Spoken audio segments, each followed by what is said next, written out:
নমস্কার বন্ধুরা, আশা করি তোমরা সকলে খুব ভালো আছো। টেস্ট অ্যান্ড ট্রাভেল উইথ শর্মির পেজে আবারও তোমাদেরকে স্বাগতম। আজকের আমাদের রেসিপি পালং শাকের চচ্চড়ি। একঘেয়ে আলু ফুলকপি খেয়ে যারা শীতকালে বোর হয়ে গেছো তারা কিন্তু এটা ট্রাই করতে পারো।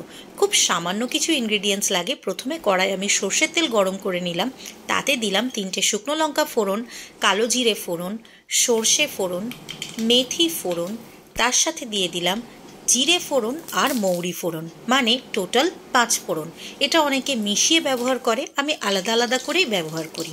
তোমরা চাইলে 5 ফোড়ন মিশিয়ে কিনতে পাওয়া যায়, সেটাও ব্যবহার করতে পারো।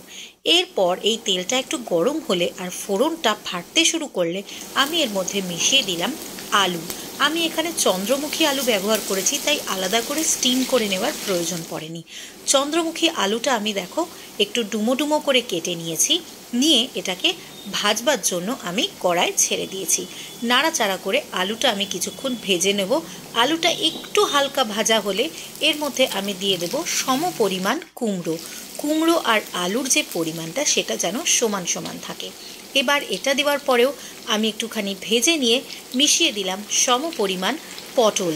এটা একটা মিক্স ভেজ বলতে পারো, বাঙালিদের মিক্স ভেজ, যেটা কিন্তু ভাত দিয়ে খেতে ভীষণই ভালো লাগে।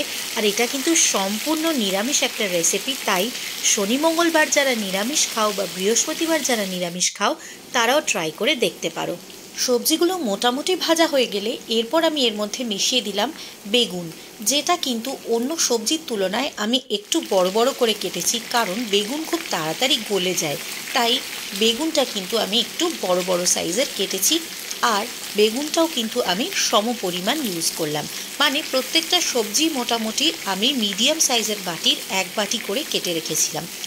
এখানে কিন্তু আমার পালং শাকের পরিমাণটা 2 আঁটি, তাই যেহেতু পালং শাকটা বেশি, সবজিটাও একটু বেশি ব্যবহার করছি। দেখো আস্তে আস্তে নাড়াচাড়া করে আমি সবজিগুলো ভেজে নেব।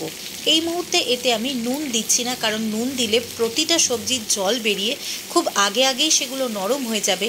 আর পরে যখন শাক মেশাবো তখন কিন্তু এই সবজিগুলো একদমই আর কিছু অবশিষ্ট থাকবে না। তাই হালকা নাড়াচাড়া করে যখন একটু ভাজা ভাজা হলো তখন আমি এর মধ্যে মিশিয়ে দিলাম হলুদ গুঁড়ো, শুকনো লঙ্কার গুঁড়ো।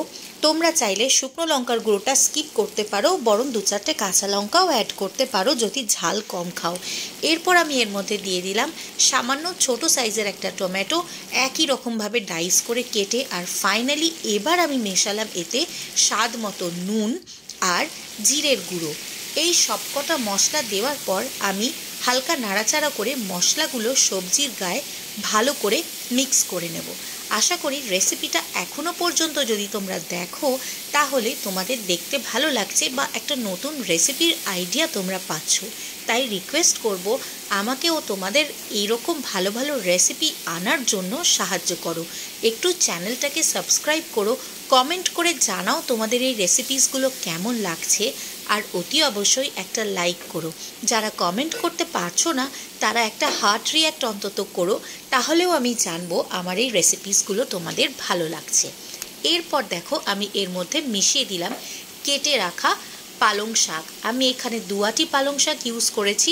সেটাকে খুব ভালো করে পরিষ্কার করে ধুয়ে নিয়েছি। নিয়ে তারপর আমি কিন্তু আমার তরকারিতে মেশাচ্ছি। ধীরে ধীরে তরকারিতে আমি পালং শাকটা মিশিয়ে দেব।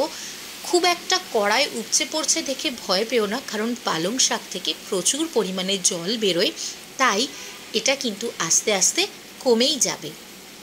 আমি অল্প অল্প নাড়াচাড়া করতে করতেই কিন্তু তরকারিটা মিশিয়ে নিচ্ছি, মানে সবজিগুলো পালং শাক পুরোটা মিশিয়ে নিচ্ছি। এইভাবেই তোমরাও কিন্তু ধীরে ধীরে সমস্ত সবজিটাকে ভালো করে একটু মিক্স করে নেবে, যাতে প্রতিটা মশলা খুব ভালোভাবে সবজির গায়ে মেখে যায়। আর মেশানো হয়ে গেলে তারপর কিছুক্ষণের জন্য এই সবজিটাকে ঢাকা দিয়ে রেখে দিতে হবে, যাতে এই শাক থেকে বেরিয়ে আসা জলে প্রত্যেকটা সবজি সুন্দরভাবে সুসিদ্ধ হয়। দেখো আমি কড়ার মধ্যে একটা জায়গায় সবটা একসঙ্গে জড়ো করে এবার ঢাকা দিয়ে দেব, যাতে সবজির জলেই সবজিটা নরম হয়ে যায়।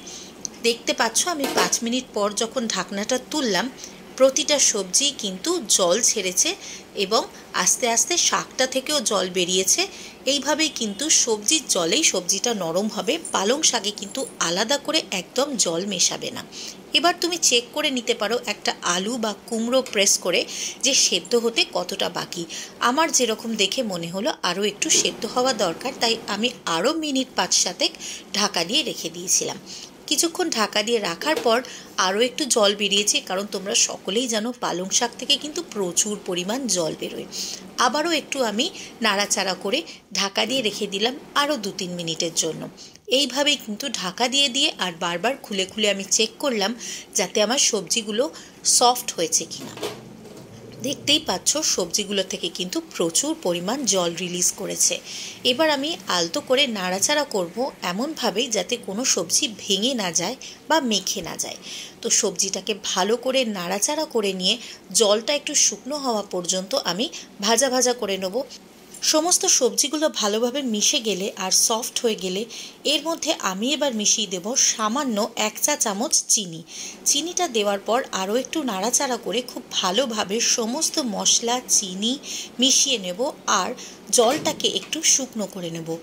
এইভাবে একবার পালং শাকের চচ্চড়ি বাড়িতে বানিয়ে দেখতে পারো। আমি কথা দিচ্ছি ভাত দিয়ে খেতে ভীষণ ভালো লাগবে। 5-6 মিনিট একটা স্ট্যান্ডিং টাইম দিয়ে দেবে রান্নাটা শেষ হওয়ার পর। দেখো আমি একটু ঢাকা দিয়ে রেখে দিয়েছিলাম আর ফাইনালি সবজিটা নামাবার আগে আমি ওপর থেকে ছড়িয়ে দিচ্ছি একটুখানি ভাজা জিরে গুঁড়ো। এই ভাজা জিরে গুঁড়োটা কিন্তু দারুণ সুন্দর একটা স্বাদ আনে এই তরকারিটাতে। এই নিরামিষ তরকারিটা দিয়ে কিন্তু তোমার 1 থালা ভাত খাওয়া হয়ে যাবে। বিশ্বাস না হয় বাড়িতে একবার ট্রাই করে দেখো। শীতের মরশুমে ভীষণ সুন্দর কচি পালং শাক পাওয়া যাচ্ছে, আর একঘেয়ে আলু ফুলকপি না খেয়ে একবার এই রেসিপিটা ট্রাই করে দেখো। কথা দিচ্ছি প্রত্যেকের ভালো লাগবে। আমার বাড়িতে তো এটা এখন একটা ফেভারিট রেসিপি, আর আমাকে প্রায় দিনই কিন্তু এই রেসিপিটা বানাতে হয়। চলো আমি এটা একটা পাত্রে ট্রান্সফার করে নিই আর তোমাদেরকে দেখাই ফাইনালি দেখতে তরকারিটা কেমন হলো। আশা করি তোমাদের সকলের রেসিপিটা ভালো লেগেছে। যদি ভালো লেগে থাকে তাহলে এই চ্যানেলটাকে অতি অবশ্যই সাবস্ক্রাইব করো, পাশে থাকা বেল আইকনটা প্রেস করে দিও, আর তার সাথে সাথে একটু লাইক করো আর কমেন্ট করে জানিও তোমরা এরকম আর কি কি দেখতে চাও বা আরও কি কি ধরনের ভিডিও আনলে তোমাদের ভালো লাগবে। আজকের জন্য এটুকুই। সকলে খুব ভালো থেকো।